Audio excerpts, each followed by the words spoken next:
my channel. Welcome back to my channel. It's Travel Bag.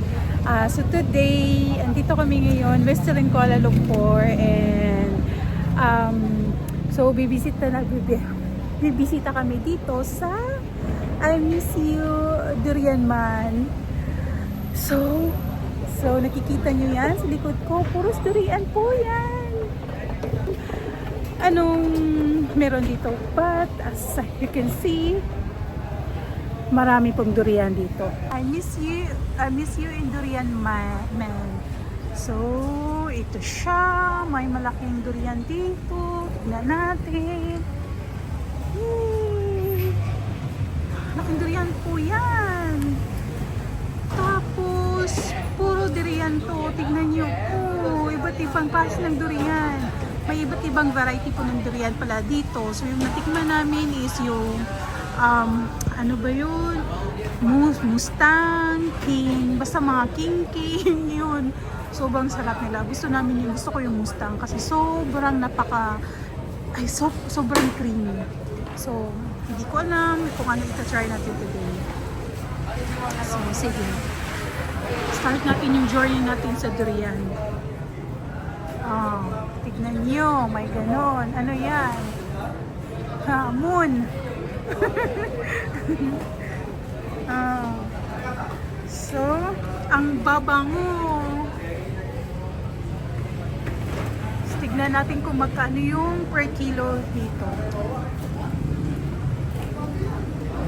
Yeah.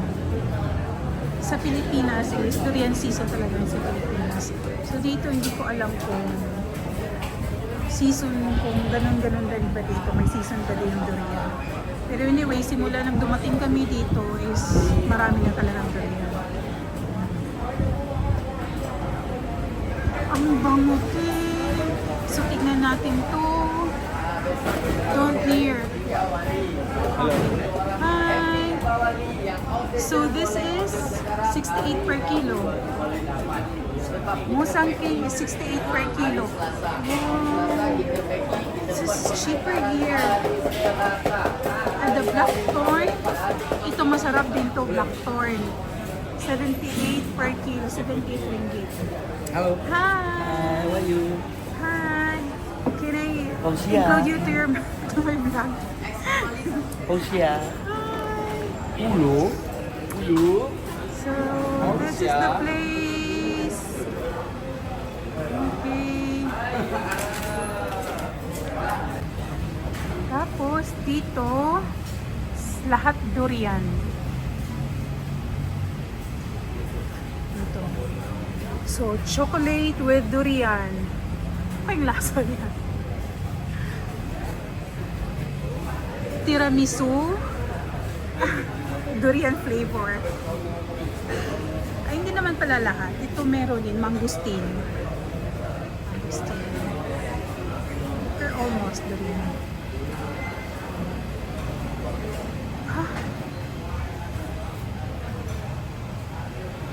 Tea.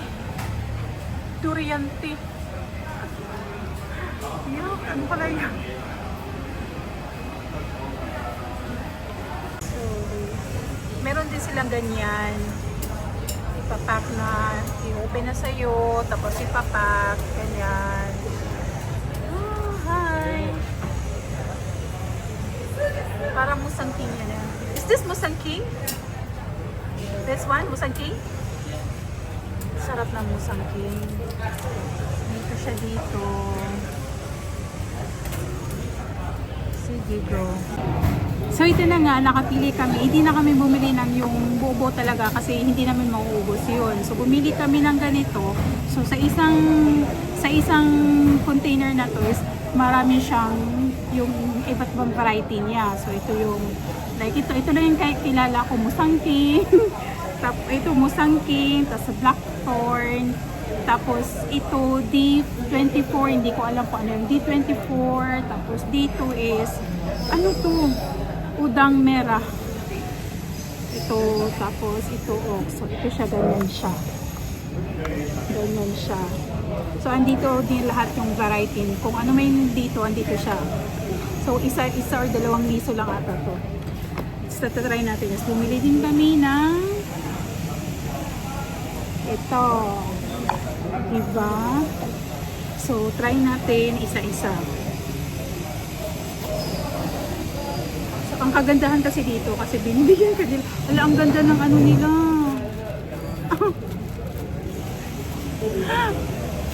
Gusto ko din kumuha. This is not...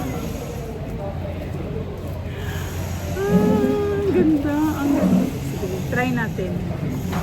Try natin isa-isa. Wala, hindi ako marunong magbukas.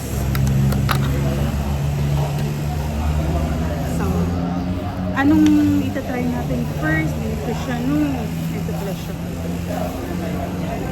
So, since nakatry na ako ng Sangking at saka ng Blackthorn, i-try natin itong Zoo. XO. Susu. Susu daw.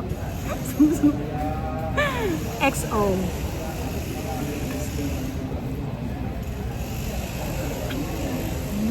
Sarap din to. You know, it's like the Bisaya.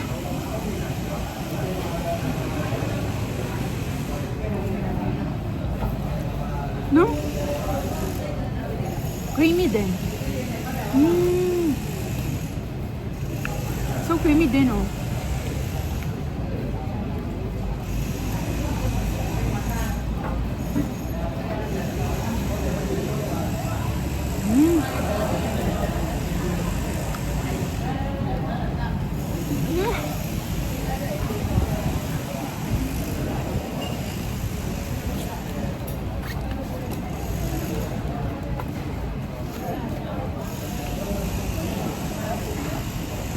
Pagdating ko sa Pilipinas na nakakain.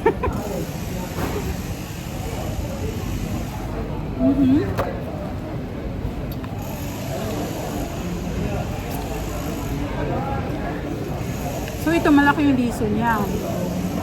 Tapos yung ano niya, okay lang, hindi siya ganun kadami, pero masarap siya.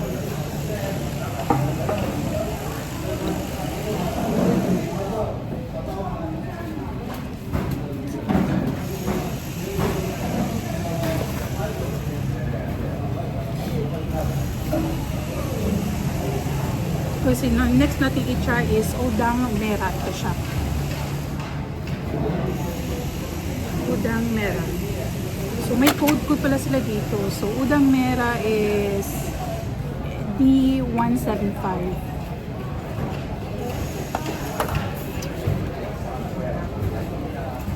So ganito siya.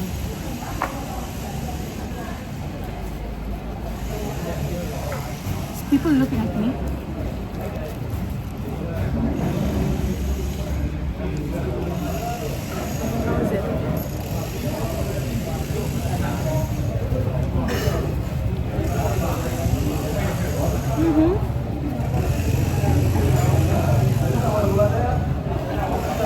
Bitter, something like bitter, sobrang ano niya, sobrang ripe niya.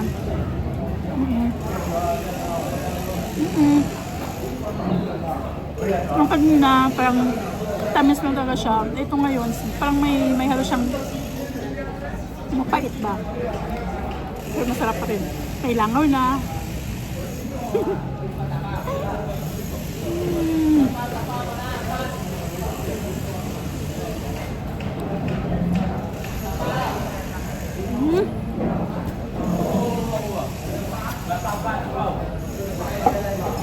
Nai-enjoy ko yung video cover ko, hindi pa nakakain.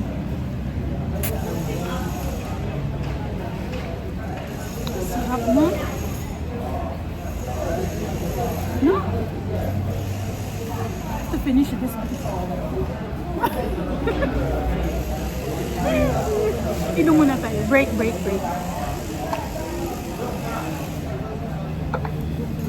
Coconut.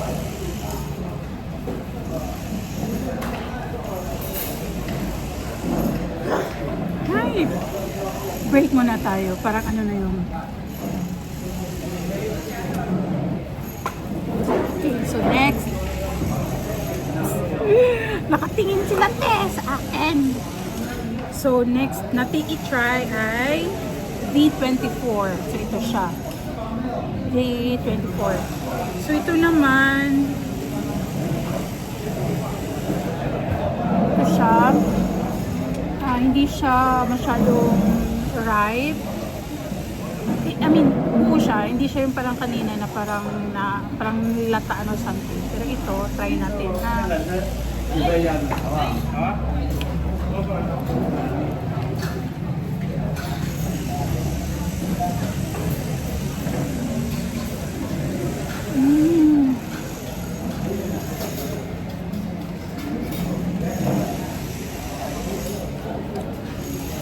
Parang yung normal lang na durian na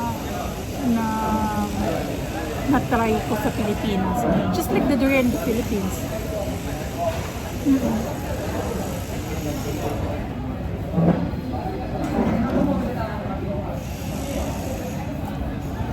Kinain niya lang yung ititol.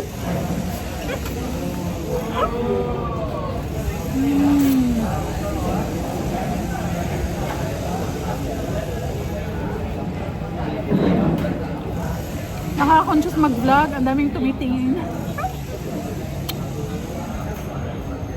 Simot sarap talaga.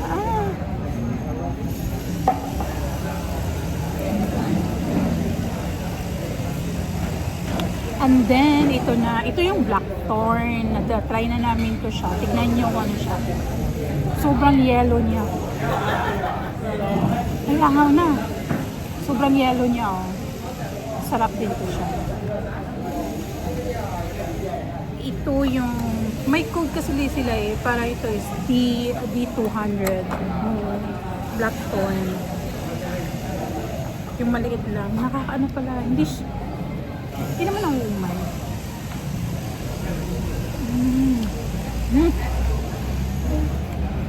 Iba kaya sarap nito. Ito talaga siya, iba sa sarap nitong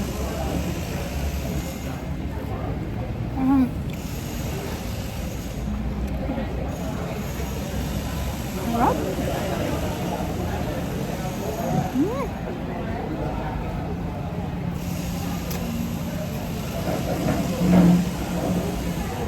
So tingnan nyo yung dito.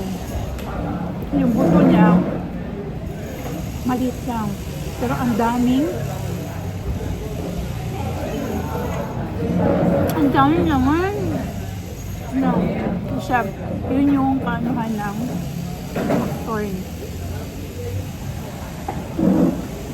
So, ito yung last natin i-try.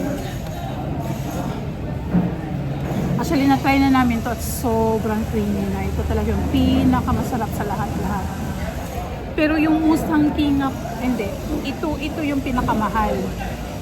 So, ito is like, dito sa lugar na to is 78 ringgit per kilo.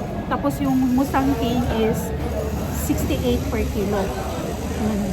Tapos yung iba, hindi ko na nakita, pero yung iba parang mura sila. Sila yung yung murang variety. Pero try na natin tong Mustang King. Ito talaga to. Alam mo yung ginawa ko?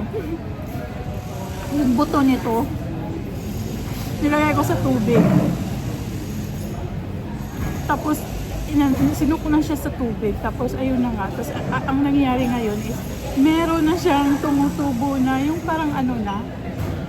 So, dadalhin ko yun sa Pilipinas. Tapos, itatanim ko yun. Tignan natin kung tutubo ba.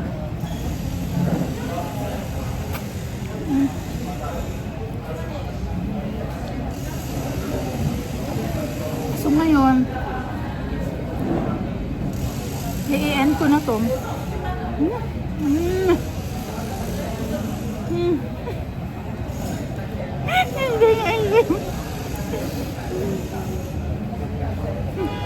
Tignan nyo naman kung gaano kaliit yung buto. Ang daming laman.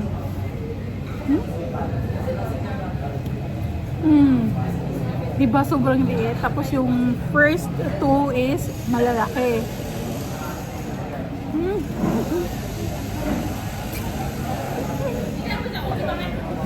Tapos syempre hindi naman natin.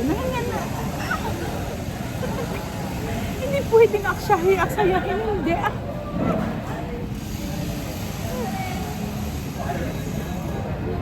Hindi daw pwede. Ang sarap. Ang sarap.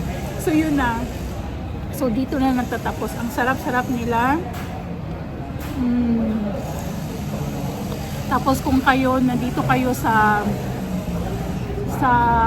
Malaysia, Kuala Lumpur is bisita kayo dito sa anong lugar to? Yung so must must visit talaga tong lugar na to dito sa Durian, ang tawag dito is Durian Man. Dito sa may anong basta sa Kuala Lumpur. I-google nyo na lang. Hindi ko rin kasi na-surprise kasi ako, pero yes, must visit talaga yung lugar na to. Sige, yun lang. Thank you for watching. Bye!